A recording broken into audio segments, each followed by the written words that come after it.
ಯಾಕಮ್ಮ ಇಷ್ಟೊಂದು ಟೆನ್ಷನ್ ಆಗಿದೆಯಾ? ಮಾತಾಡ. ಅದೇ ಸಾಲ್ಗಾರರು ಅಂತ ಹೇಳಿದ್ನಲ್ಲ, ಈಗಲೇ ಬೇಕು ಅಂತ ಹಠ ಮಾಡ್ತಿದ್ದಾರೆ ಕಣೆ. ನಮ್ಮ ಕರ್ಮ ಇದ್ದದ್ದೇ. ನಡಿ, ನೀನು ರಿಸೆಪ್ಷನ್ ರೆಡಿ ಹಾಕು. ನಡಿ ನಡಿ.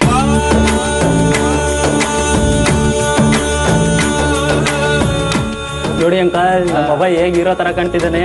ಹೀರೋ ತರ ಅಲ್ಲ ಅವನು ಕಣೋ, ರಿಯಲ್ ಲೈಫ್ನಲ್ಲೇ ಹೀರೋ ಅವನು. ನಾನು ಪ್ರೀತಿಸಿದ ಹುಡುಗಿನ ಹಾರಿಸ್ಕೊಂಡು ಹೋಗ್ಲಿಲ್ಲ, ದೂರಾನು ಮಾಡಲಿಲ್ಲ. ಬದಲಾಗಿ ಎರಡು ಮನೆಯವ್ರನ್ನ ಪ್ರೀತಿಯಿಂದ ಒಪ್ಪಿಸಿ ಮದುವೆ ಆಗ್ತಾ ಇದ್ದಾನೆ. ಗ್ರೇಟ್ ಲವ್ ಸ್ಟೋರಿ ನನ್ನ ಮೊಮ್ಮಗೊಂದು, ಗೊತ್ತಾ? ನನ್ನಷ್ಟೇನಿಲ್ಲ ಬಿಡಿ ರಚಿನ್. ಬರೀ ಒಂದು ಹುಡುಗಿನ ಪಡಾಯಿಸೋಕೆ ಇವ್ನು ಇಷ್ಟೆಲ್ಲ ಸರ್ಕಸ್ ಮಾಡ್ಕೊಂಡ. ಅದೇ ನಾನು ನೋಡಿ ಇದುವರೆಗೂ 6 ಹುಡುಗಿನ ಲವ್ ಮಾಡಿ ಬ್ರೇಕಪ್ ಮಾಡಿಕೊಂಡು ಇವಾಗ 7ನೇದಕ್ಕೆ ಟ್ರೈ ಮಾಡ್ತಿದ್ದೀನಿ.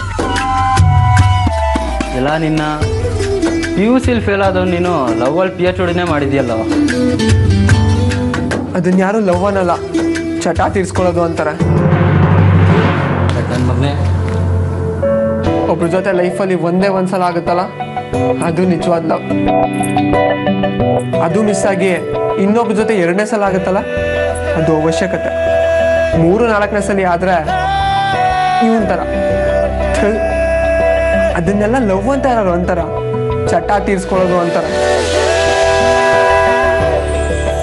ಅದಕ್ಕೆ ಲವ್ ಅಂತ ಯಾಕೆ ಹೆಸರಿಡ್ತೀರಾ? ಅಲ್ವಾ, ಪ್ರೀತಿಸೋರು ನಿನ್ನಂಗೆ ಪ್ರೀತಿಸ್ಬೇಕು ಕಣ. ನಿಜವಾಗ್ಲೂ ಆ ಹುಡುಗಿ ನೀನು ಪಡೆಯೋದು ತುಂಬ ಪುಣ್ಯ ಮಾಡಿದ್ಲು ಕಣ ಬೈ. ನಾನು ಪುಣ್ಯ ಮಾಡಿದ್ದೆ ನನ್ನ ಸೀನಿಯರ್ನ ಪಡ್ಕೊಳ್ಳೋದಿಕ್ಕೆ.